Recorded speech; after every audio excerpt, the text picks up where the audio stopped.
ఎవరైనా కాంగ్రెస్తోనే అభివృద్ధి సంక్షేమం అట. వెలుగు ఇంటర్వ్యూలో చేవెళ్ల ఎంపీ అభ్యర్థి రంజిత్ రెడ్డి. బీఆర్ఎస్ నుంచి వస్తున్న విమర్శలకు ఏం సమాధానం చెప్తారు? ఈయన ఎవరు అనుకుంటున్నారు? ఈయన కొండా విశ్వేశ్వరరెడ్డి మీద పోటీ చేస్తున్నాడు రంజిత్ రెడ్డి అని కాంగ్రెస్ అభ్యర్థి. ఇప్పుడు గతంలో ఏడుండే కేసీఆర్ దగ్గర ఉండే. ఏం చేసిండినా ఇట్లా రామానాయుడు స్టూడియో పక్కన 4 ఎకరాలు కబ్జా పెట్టి హనుమాన్ గుడిని ఇట్లా బ్లాస్ట్ చేసి అవతల పడేసిండు, హనుమాన్ టెంపుల్ని. దాంతోపాటు ఈయన వేసిన దందాలు గుడ్ల స్కాము, మక్కల స్కాము, ఈయన వేసిన దందాలు, భూముల కబ్జాలు.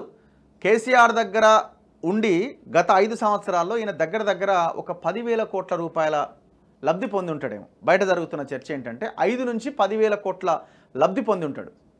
ఇప్పుడు ఈయన అంటుండు కాంగ్రెస్తోనే అభివృద్ధి సంక్షేమం అట.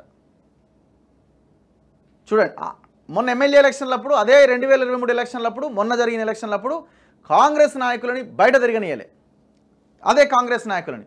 ఇవాళ ఈ కాంగ్రెస్ ఎవరైతే హార్డ్ కోర్ కాంగ్రెస్ నాయకులు ఉన్నారో, రంజిత్ రెడ్డి ఆ నియోజకవర్గంలో చేవెళ్లలో పోటీ చేస్తున్నాడో వాళ్ళు ఆలోచించాలా. వికారాబాద్లో, తాండూరులో కనీసం మిమ్మల్ని అడుగు బయట పెట్టనీయకుండా మిమ్మల్ని నానా చిత్రహింసలు పెట్టిండు కదా.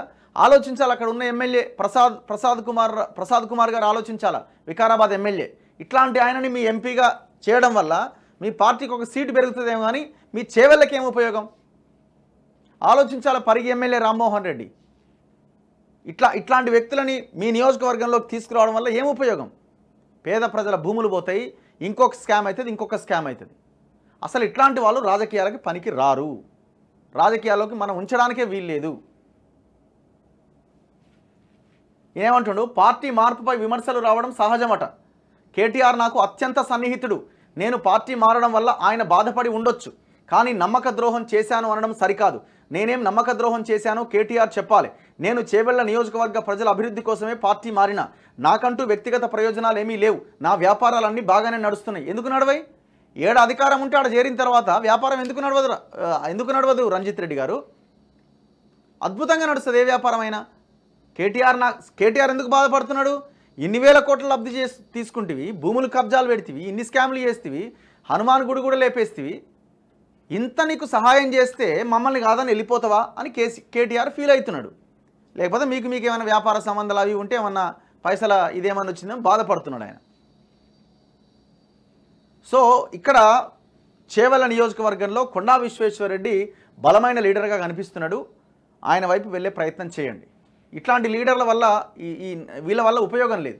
ఇప్పుడు ఈయన ఏడుంటాడో కూడా అర్థం కాదు మళ్ళీ రేపు పొద్దున.